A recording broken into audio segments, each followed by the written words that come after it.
This episode may contain graphic descriptions of crime. Listeners' discretion is advised for those under the age of 18 and for individuals who may be sensitive to graphic details.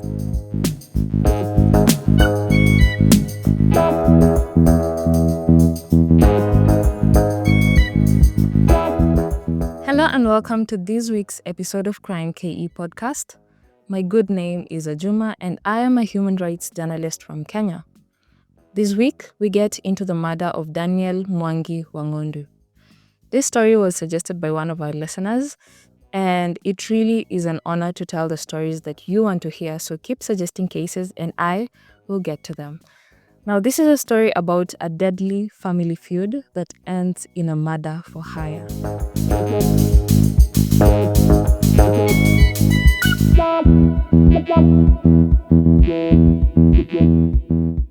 To begin this story, I have to tell you about Stephen Wang'ondu Kinini, who is Daniel Mwangi Wang'ondu's father.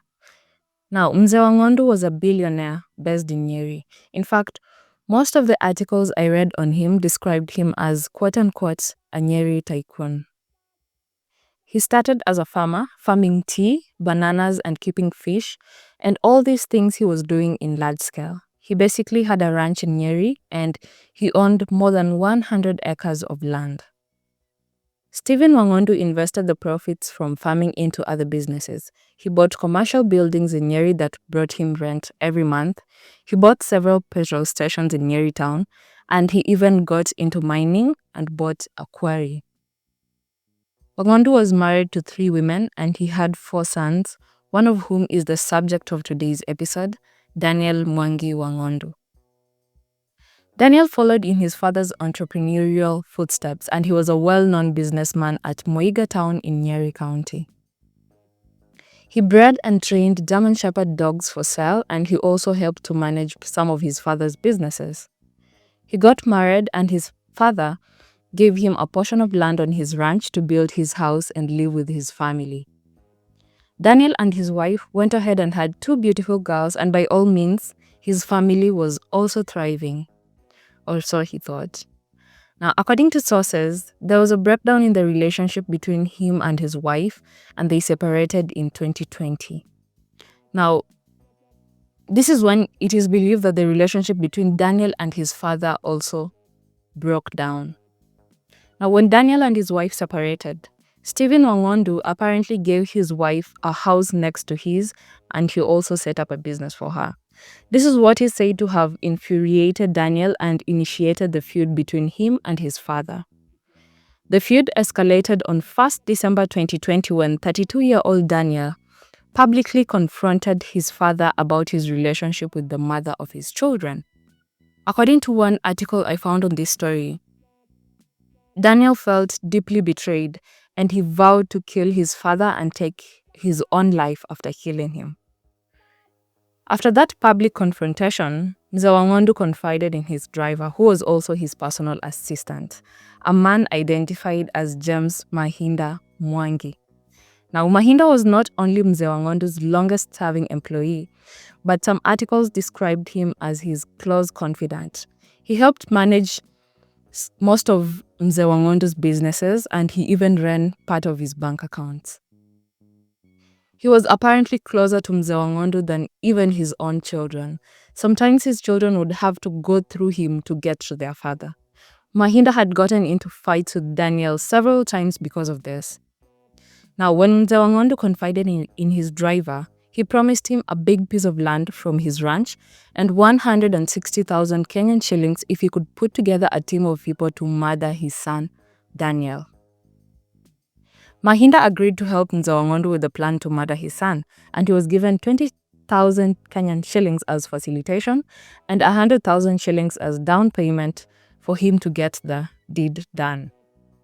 So what Mahinda did was that he went to Moiga town and talked to his friend identified as Geoffrey Warutumo. Now Geoffrey was Mahinda's longtime friend and he also owned a Miraa shop in Moiga where they would meet from time to time. Mahinda told him that he wanted to hook him up with a job and that his boss needed 3 strong men to punish some rude workers at his quarry. Now obviously Geoffrey knew Mahinda's boss was wealthy, so he accepted the job. But Mahinda had not told him the whole truth because he left out the part where he was looking for people to murder his boss's son. Now, it was Geoffrey who suggested the two other accomplices in the plan, Eddie Karaoke and Raphael Washira. These two were some of his loyal customers at his mirror shop.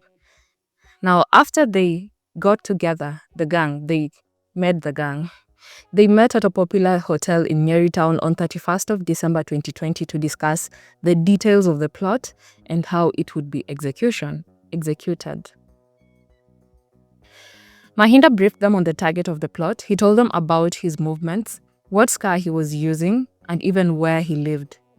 Once they had agreed on how to proceed, Mahinda went and purchased them a metal rod and gloves that they would use for their plan.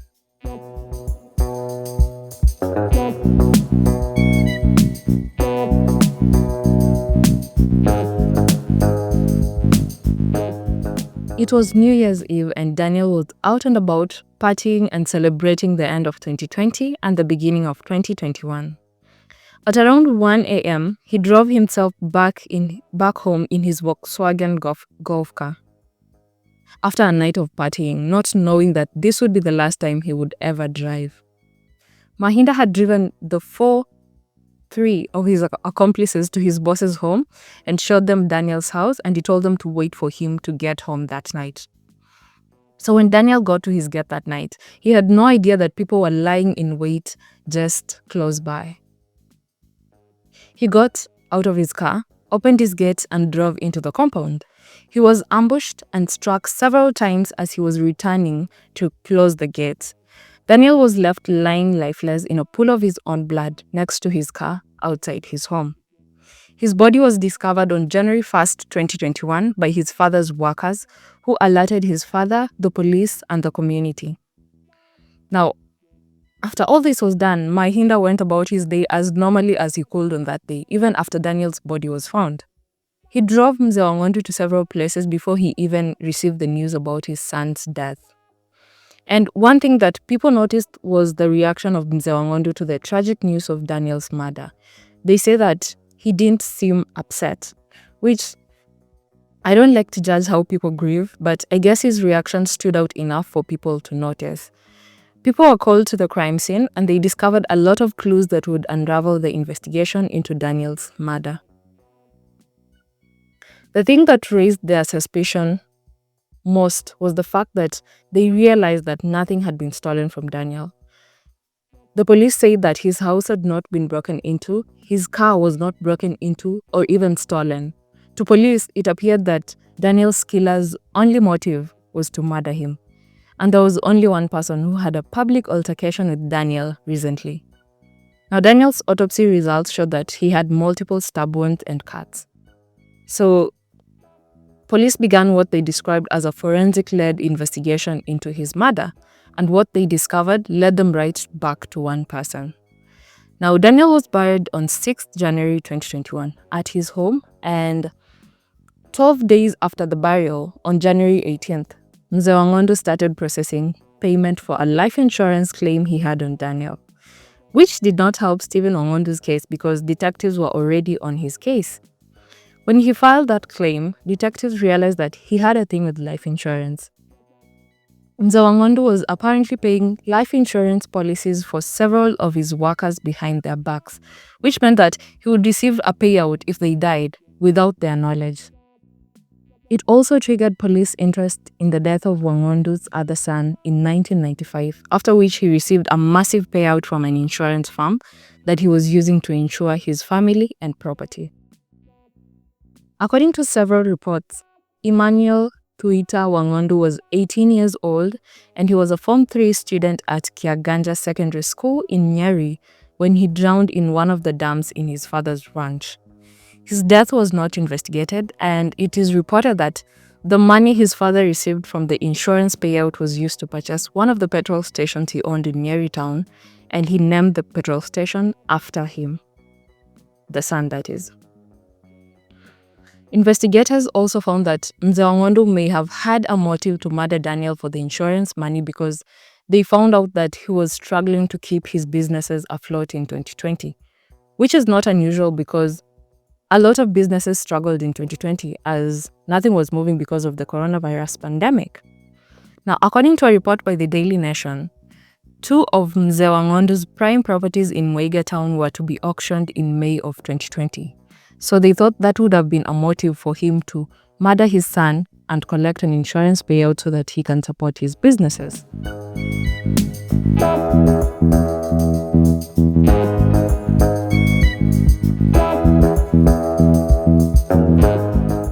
Forensic evidence in the case led detectives to Githurai in Nairobi on February 20th of 2021, where they captured Mahinda and arrested him after he fled from Nyeri.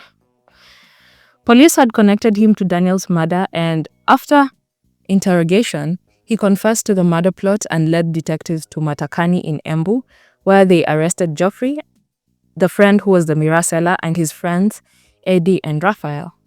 They found that Eddie had used the money he was paid to build himself a 2-room house, and Raphael used his card to buy some household items. Now, upon further interrogation, they all confessed to taking part in the murder plot, and the detectives established that they had been hired by Stephen Wang'ondu in December to kill his son. One of the suspects actually revealed that Mzee Wang'ondu was in a love affair with Daniel's wife, and that was what led to the feud between the two of them. Mzee Wang'ondu was arrested on 24th February 2021, and the 5 suspects in the case were arraigned before a court in Nyeri on the same day. Now, while in prison, Mzee Wang'ondu's health deteriorated very fast because he had already been dealing with diabetes and hypertension. According to the reports that I read on this story, on March 8th, he was placed under mandatory quarantine at Nyeri main prison because it was suspected that he had contracted the COVID-19 virus. He was supposed to have been moved back with the others after 14 days if he tested negative for the virus. Mzee Wang'ondu would never be seen in public ever again after that. His lawyer and his family complained several times that he was not feeling okay, but they say that their concerns were not taken seriously. On April 23rd, he was rushed to the hospital in critical condition and he was placed on oxygen. 5 days later, the High Court granted bail to him and his co-accused, but prosecution wanted to appeal the decision, so they were not released. They still stayed in prison despite being granted bail. That was until May 5th when the judge said that the prosecution had failed to provide enough evidence to warrant their detention any further. The court set the 5 of them free on a 1 million shillings bond, and the terms were that they would surrender their passports and appear for mention every 30 days until the case was concluded. The judge also warned them against intimidating or talking to witnesses, or else their bond would be cancelled. Now, 2 days later, 2 days after they were officially released on bond, on May 7th at around 7 p.m., 74-year-old Stephen Wang'ondu died while undergoing treatment at the Outspan Hospital in Nyeri. It was reported that he died from COVID-19 complications, but there were a lot of theories that foul play might have been involved in his death. His firstborn son called for an investigation into his death because the family believed that there was a lot of neglect, especially at the time when he was in prison. There were also people on social media who were saying that Mzee Wang'ondu was not actually dead, but he was faking his death to escape justice. The main reason why this was even a theory was because of how his funeral was conducted. Only his close family were allowed into his burial, and there was no eulogy for the funeral, which many people found weird. But I don't think that was weird if he was actually a COVID-19 patient. If you remember the COVID era, there were a lot of complaints about how the government was executing the burials of COVID patients because it was just something like what happened in Wang'ondu's case, something like what I'm describing right now. I'm not saying that what the government did was right or wrong, but if he was actually a COVID patient, this is exactly how he would have been buried. So I don't think that theory is right. Now, up until his death, Mzee Wang'ondu had always denied the accusations against him and maintained his innocence. The 5 of them were supposed to appear in court on May 10th for the first mention of the case, that is 3 days after he died. The director of public prosecutions dropped the charges against Stephen Wang'ondu after his death, but he proceeded with the case against the 4 other defendants. The driver Mahinda agreed to testify against his friends for only 2 years in prison and 1 year of probation. Eddie Kariuki was sentenced to 25 years in prison after he pleaded guilty to his part in the crime, and Raphael Washira was given 30 years in prison because apparently he showed no remorse for his actions.